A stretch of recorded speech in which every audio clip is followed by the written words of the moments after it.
देखिए, अभी हम आपको पठित गद्यांश के बारे में बताएंगे। आपको पता होगा शायद कि हर एक साल बिहार बोर्ड एग्जाम में 2 गद्यांश पूछा जाता है। यदि आप इस वीडियो को देख लें तो हम यह निश्चित रूप से कहते हैं दोनों के दोनों गद्यांश बहुत अच्छा तरह से बनाइएगा और एक भी नंबर तब आपका नहीं कटेगा। यदि आप चाहते हैं कि आपका गद्यांश में कहीं भी नंबर ना कटे तो इस वीडियो को शुरू से आखिर तक जरूर देखने का प्रयास करें, ताकि हम आपको बहुत आसान भाषा में बारीकी से इसे बनाने के लिए समझा सके। तो ध्यान दीजिए, अभी हम आपको समझाने के लिए एक गद्यांश यहां पर लाए हैं। इसे पढ़ करके सबसे पहले आपको अच्छा समझ लेना है, उसके बाद ही उत्तर देना है।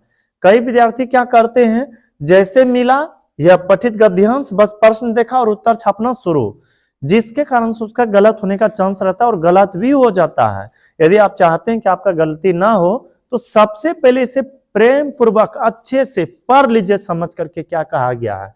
देखिए, हम पढ़ते हैं, अब्दुल रहीम खान खाना का जन्म 1553 ईस्वी में हुआ था। अर्थात यह अब्दुल रहीम खान खाना का जन्म जो है 1553 ईस्वी में हुआ है। इनकी मृत्यु सन 1625 ईस्वी में हुई यानी कि जन्म हुआ 1553 ईस्वी में और मृत्यु इनकी हुई 1625 ईस्वी में।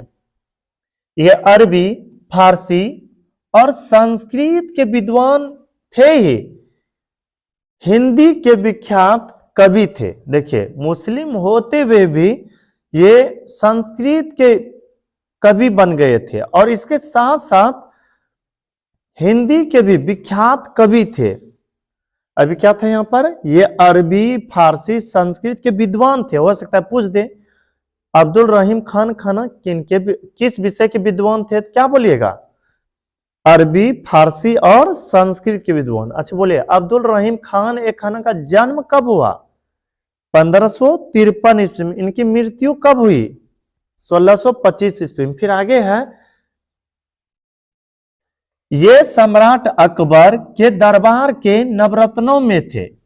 सम्राट अकबर के दरबार के नवरत्नों में थे। नवरत्न समझते हैं, जैसे आप ले लीजिए, आपके घर में कई परिवार सदस्य होंगे, उसमें 2-3 मुख्य होंगे। एक आपके पिताजी हो गए, माँ जी हो गए और बड़े भाई होंगे, तो वह एक तरह से प्रमुख लोगों में गिने जाते हैं। ठीक उसी तरह से अकबर के दरबार में 9 ऐसे लोग थे जिनका काफी महत्व था। जैसे बीरबल, जो कि काफी बुद्धिमान थे।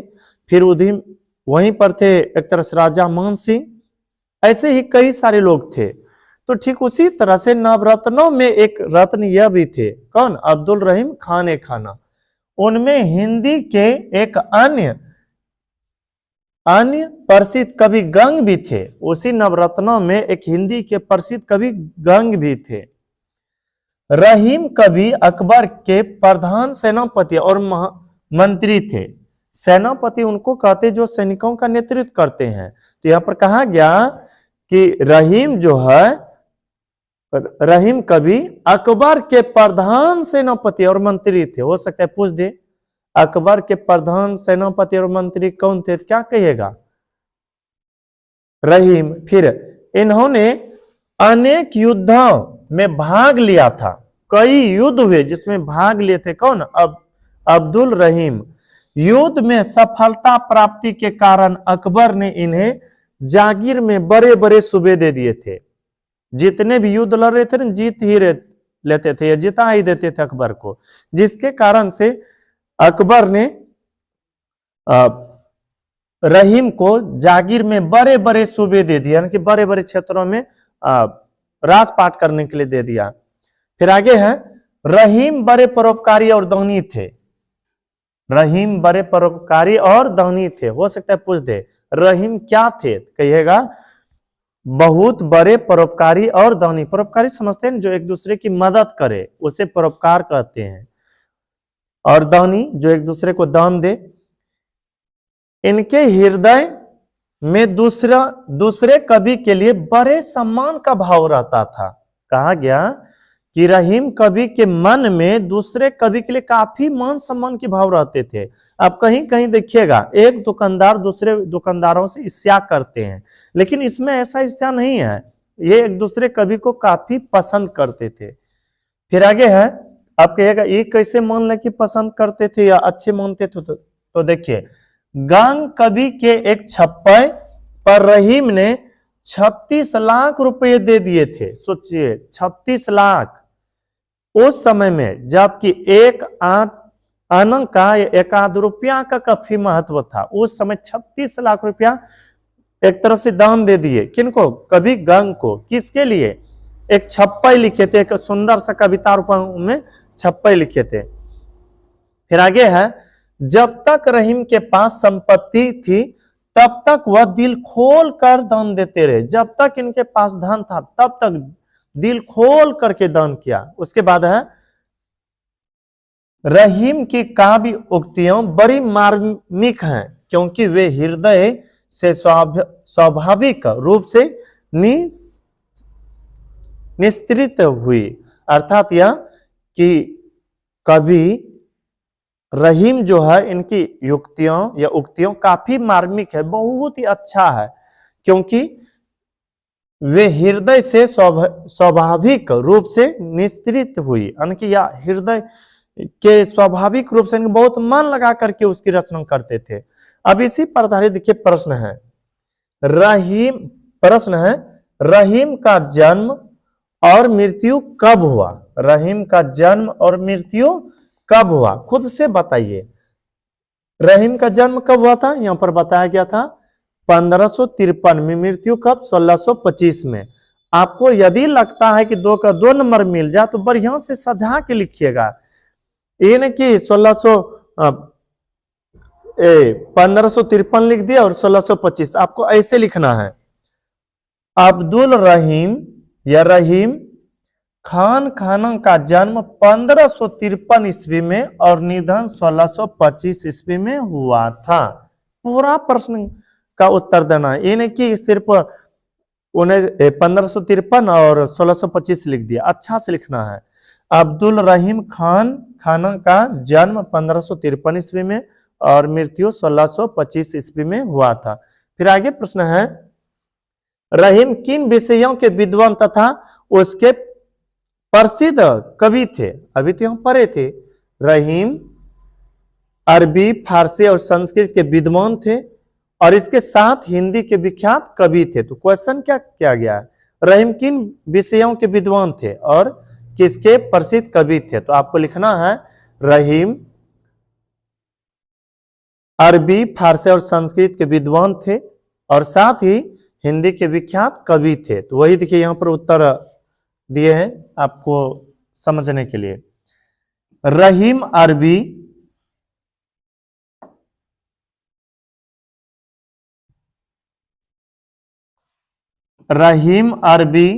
फारसी और संस्कृत के विद्वान थे तथा हिंदी के विख्यात कवि थे। फिर आगे प्रश्न है,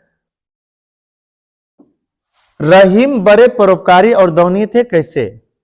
खुद से सोचे रहीम कैसे बड़े परोपकारी और दानी थे। रहीम के मन में दूसरे कवि के प्रति काफी सम्मान की भाव रहते थे। कवि रहीम ने गांग के एक छप्पे की रचना के लिए, या गांग ने एक छप्पे की रचना किया, उसके लिए इन्होंने 36 लाख रुपया दान दे दिए और जब तक इनके पास धन थे तब तक दिल खोल करके दान देते रहे। इसी आधार पर आपको उत्तर लिखना है, जैसे कि नीचे देखिए आपको समझाने के लिए लिखे हुए हैं। रहीम बड़े परोपकारी और दानी थे, इसके हृदय में दूसरे के लिए बड़े सम्मान का भाव रहता था। कवि के एक गंग कवि के एक छप्पे पर रहीम ने उन्हें 36 लाख रुपए दे दिए थे। जब तक उनके पास संपत्ति थी तब तक वे दिल खोलकर दान देते रहे। फिर आखिरी में है ना, इसके बाद है, किनकी काव्य उक्तियां मार्मिक हैं और क्यों? पता है किनकी काव्य उक्तियां मार्मिक है? रहीम की। यहां देखिए लास्ट में क्या पढ़े थे? रहीम कवि की काव्य उक्तियां बड़ी मार्मिक है क्योंकि वे हृदय से स्वाभाविक रूप से निस्तृत हुई है, बस यही आपको लिख देना है सेम टू सेम। तो कहा गया इसका उत्तर में क्या है, रहीम की काव्य उक्तियां बड़ी मार्मिक है क्योंकि वे हृदय से स्वाभाविक रूप से निस्तृत हुई। फिर आखिरी में है उपयुक्त गद्यांश का उचित शीर्षक दे। आप शीर्षक वही लिखिएगा जिसके बारे में कि उसमें वर्णन क्या है।